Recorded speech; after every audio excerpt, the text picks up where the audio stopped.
Nagaa faraarra yaadni gooftaa isiniif haa ta'u akkam jirtu nagaa jirtu obboloota galata waaqayyoo nagaadhaanis piliis viidiyoo kana sheer gochuudhaan namoota baay'ee bira akka qaqqabu taasisa.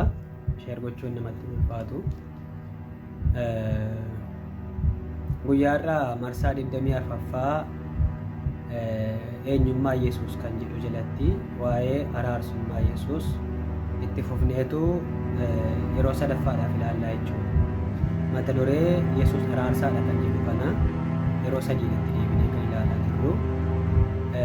Viidiyoo nan hojjetaa jiru kun garuu waa'ee eenyummaa Yesuus marsaa 24ffaadha jechuudha. Tole, egaa waa'ee Yesuus araarsaa moo araarsaa miti kan jedhuu fi macaafni qulqulluu bu'uura godhanneetu itti fufinsaan waliin ilaalaa akka jirru beekamaadha. Yeroo darbe lammaffaa Qorontos boqonnaa 5 lakkoofsa 17 hanga 19 kan jiru irra dhaabbannee waliin ilaalaa turreerra. Akkasuma luqqisoota tokko tokkos waliin ilaallee turre. Karaa itti Waaqayyoo ilmaan namaa ofitti araarse karaa ilma isaa Yesuus Kiristoos akka ta'e ilaalaa turreerraa jechuudha. Duraan dursa waa'ee kanaa yaaduudhaan yookaan Yesuus araarsaadha jennee ilaaluudhaan dura araarsummaan akkamittiin akka geggeeffamu marsaa jalqabaa keessatti dubbadheera. Isinis kana ni beektu. Warri hin beekne garuu baay'eetu jiru. Araarsuu jechuun maal jechuudha? Araarsummaan maa inni? Araarsummaan Waaqayyoo kun maalidha kan jedhu sana beekneennaanii Yesuus araarsaadha jennee fudhachuun nutti ulfaatu. Sanan beeknu taanaan garuu qooda Yesuus qaama kan biraatu nu araarsa jenneetu fudhanna jechuudha. Kun immoo dogoggoradha. Tole, Ibroota boqonnaa 7 lakkoofsa 19 kaaneetu ilaalla guyyaarraa jechuudha. Ibroonni boqonnaa 7 lakkoofsi 19 maal jedha? Seerichi wanta tokkoyyuu fiixaan akka ba'u hin goone. Karaa biraa immoo abdiin caalu inni nuyi ittiin Waaqayyotti dhiyaannu iddoo bu'eeraa jedha. Seerichi wanti tokkoyyuu fiixaan akka ba'u hin goone. Seerri ilmaan namaa kana Waaqayyotti dhiyeessuudhaaf oma tokko waan dhala namaa gargaaree hin qabu. Seerri garuu jedha abdiin biraa, abdiin inni caalu tokko immoo iddoo bu'eeraa jedha. Abdiin inni caalu, inni maalirra caalu? Inni seera sanarra caalu abdiin biraa tokko iddoo bu'eeraa jedha. Abdiin kun isa kamidha? Isa Waaqayyoo fi nama walitti fidu. Waaqayyoof nama walitti fidu abdii isa caalu. Lakkoofsa 21 irratti akkana jedha. Ibrootuma 7:21 irratti inni kun jedha yeroo lubummaa fudhate garuu Waaqayyo in kakateef. Eenyuun? Kiristoos Yesuus. Yeroo lubummaa fudhate Waaqayyotu kakateef. Waa'ee isaatiif caaffata qulqullaa'aa keessatti gooftaan ati bara baraan luba in taata jedhee kakatee jedha. Ati bara baraan luba taata. Hojiin lubaa maali? Namni hojii lubaa hin beekne jira laata? Lubni tokko kan inni hojjetu maayini? Gaheen luba tokko maayini? Bara duriitti luboonni yeroo muudamaa turanii ga'een isaanii Waaqayyoof nama gidduu dhaabatanii Waaqayyoof nama walitti fiduu ture. Waaqayyoof nama walitti araarsuu ture. Dhiiga baataniitu Waaqayyoof nama gidduu dhaabatu. Dhiiga horii jechuudha. Luboonni warri durii warri sanyii Lewwotaa keessaatii fo'aman sun jechuudha. Lubummaan isaanii kan bara baraa miti. Yesuus garuu lubummaan isaa kan bara baraa akka ta'e macaafni qulqulluun ragaa ba'a. Lubummaan isaa kan bara baraati jechuun immoo inni bara baraaf lubummaa isaa sanaanii namaaf Waaqayyo walitti araarsa. Bara baraaf jechuudha. Bara baraaf.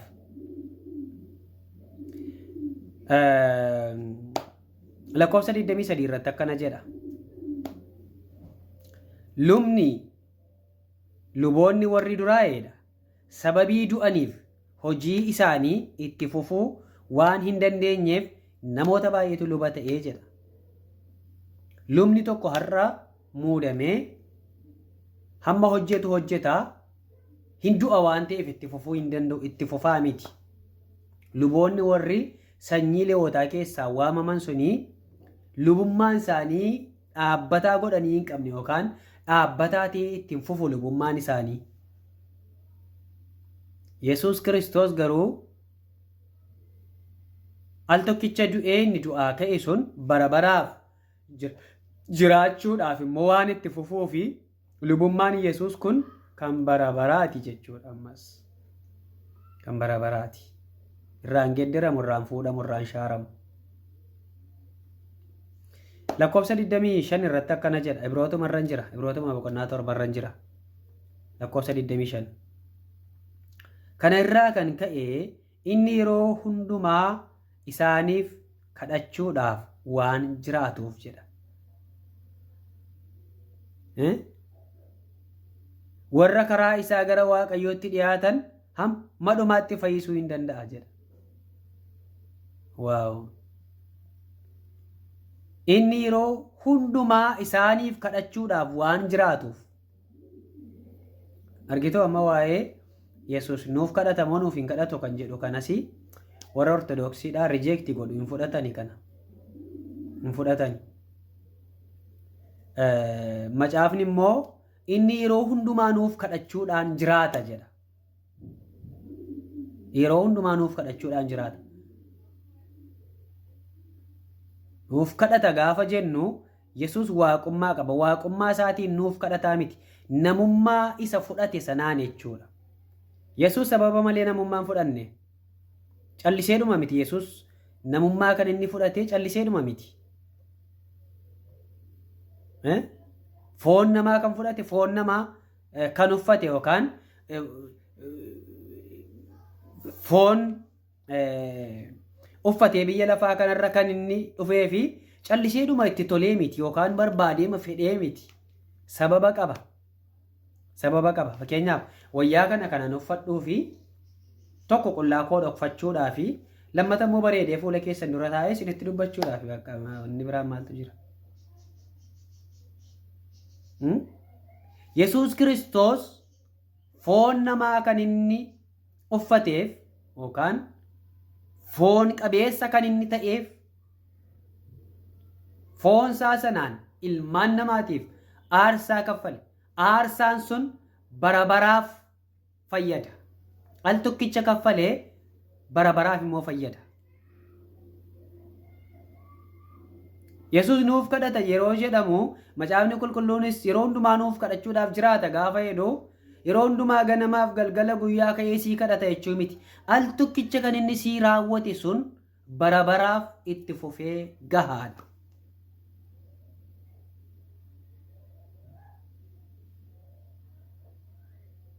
Cubbuutu irraa dhibame malee jedha.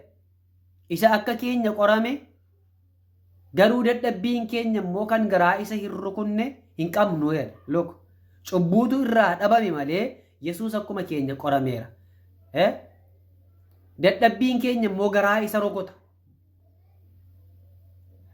Itti dhaga'amaa jechuudha.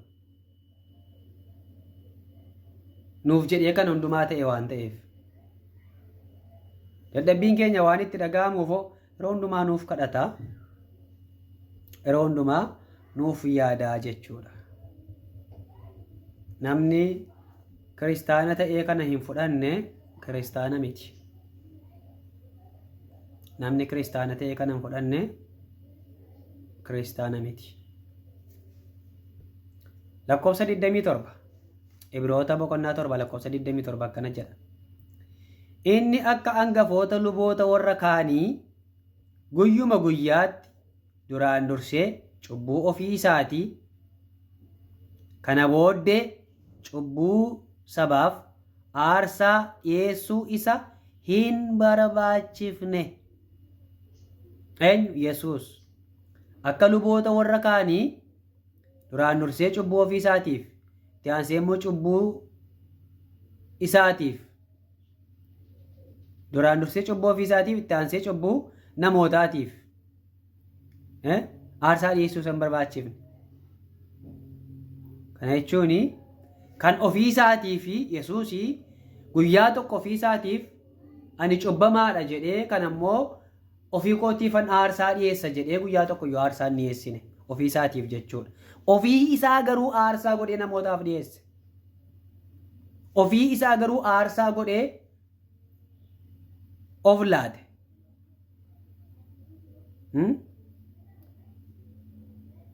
Yesuus akka luboota warra kaanii cubbuu ofii isaatiifis aarsaa dhiyeesse otoo hin taane cubbuu ilmaan namaatiif aarsaa dhiyeesse. Inni ofii isaa aarsaa godheedha. Al tokkicha yeroo hundumaaf dhiyeesse jedha. Liqimsiyaatti didi. Inni ofii isaa aarsaa godhe al tokkicha yeroo hundumaaf aarsaa godhee dhiyeesse. Ofiidhuma isaa al tokkicha yeroo hundumaaf aarsaa godhee dhiyeesse Yesuus. Kanadha jechuudha. Araarsummaa jechuun kanadha. Araarsummaan kanadha. Inni sirriin inni dhugaansaa isa kanadha. Borcaa kan hin qabne, homa tokkoyyuu kan hin qabne, carii qulqulluu taliila kan ta'e.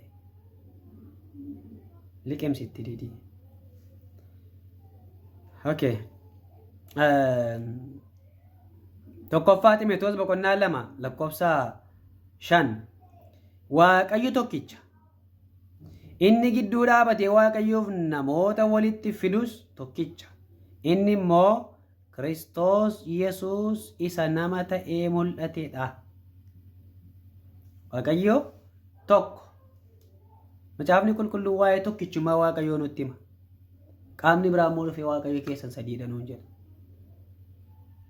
Ajedhuma halluu dibe. I don't care. Sama caafni naan jedhuun amana malee ani isa abbaan barbaade dhufee karaa deemaan natti dubbatuun amana miti. Karaa deemaan callisee kan inni natti lallabuun amana miti. Sama caafni qulqulluun naan jedhuun amanaan. Macaafni qulqulluun maal jedha? Waaqayyo tokkichaadha. Inni gidduu dhaabatee namaaf Waaqayyoon namootaaf Waaqayyoon walitti fidu tokkicha. Kiristoos Yesuus isa nama ta'edha innis. Kanaaf gooftaan keenya Yesuus Kiristoos Waaqayyo wajjiniin kan nu araarsu isa qofaadha jechuudha. Ergamoonni nu araarsuu hin danda'ani. Luboonni nu araarsuu hin danda'ani. Maariyaam nu araarsuu hin dandeessu. Eenyullee nu araarsuu hin danda'u. Yesuus Kiristoos isa nama ta'e sana qofaatu nu araarsuu danda'a. Araarsaan keenya Yesuus Kiristoosidha. Ameen.